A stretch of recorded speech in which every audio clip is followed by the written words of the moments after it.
Hi there, I'm Matt from the Underground Cookery School, and today I'm going to do a video cookery lesson for you.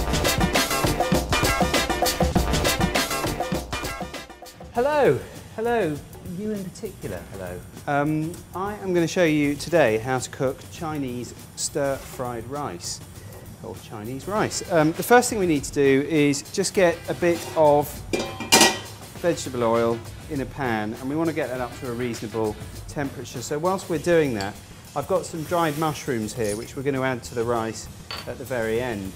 And if I just reconstitute them by adding a little bit of boiling water, just give them just a little bit of a, to make sure they absorb all of that water. A little bit more in there, and that we'll come back to those in about 10-15 minutes time.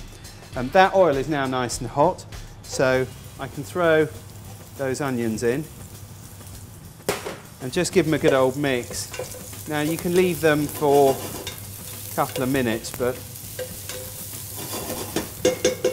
I'm going to cook, I've got it on quite a high heat, and that pan had already been brought, the oil in the pan was already quite hot as we were. I've got basmati rice which I'm going to throw in, and I'm actually going to cook it from raw and just make sure that all those grains of rice have got a lovely coating of the oil, so they're nice and glistening.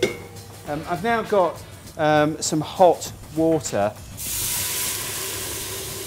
I'm going to cover that or those rice with the water.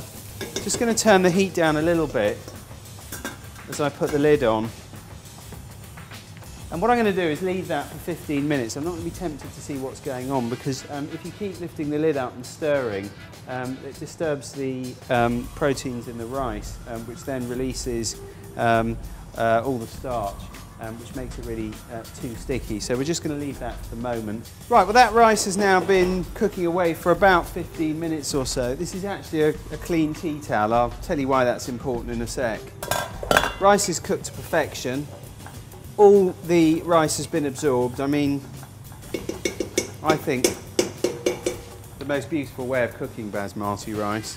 I'm just going to put a tea towel over the top, and we're going to let that sit for about 5 or 6 minutes.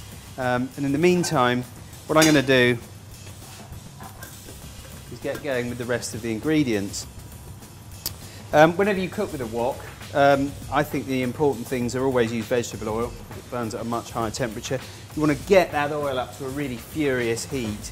And we're going to add 2 ingredients at the outset. The first is the onions, which I've got here. So that's now nice and hot, that pan. You can hear that sizzle. In they go. And the pancetta or bacon, that can go in there. I guess it would be bacon really. Give that a good old shake. Now I've got a few other bits and bobs here. I've got some prawns. We'll put those in at the very end. I've also got my egg yolk. That can go in at the very end. And I've got our dried mushrooms, which are nicely constituted. So what I'm going to do now is just cook this through, which is going to take me another 2 or 3 minutes, and when you come back we'll be ready to finish off the dish. Right, well that's looking lovely. What we're going to do is now plate that up. Oh actually, do you know what? I'm just going to add one more ingredient, add a little bit of soy sauce in there, and give that a really good old mix. The soy is going to, I mean it's kind of like, if you think about it, over here in England, which is where I'm from, we use salt and pepper, but you know, in other places they'll use soy sauce and wasabi or things like that. But this is really going to add a bit of saltiness to the dish, and it also adds a bit of colour. But I'm quite happy with that now. Turn that down. So we're going to plate up. I'm just going to pile the fried rice into the middle of the dish, and what we'll do at the very end is just garnish. There we go. I'm going to tidy that up in a sec. You wouldn't want to serve it like that. And just garnish with some of those raw onions. You can cook those through if you like, but I prefer them raw because you get quite a nice crunchy feel. I'm just being European now, sorry about that, but because I like the food to glisten, I just add a little bit of olive oil. But there you have the perfect Chinese fried rice.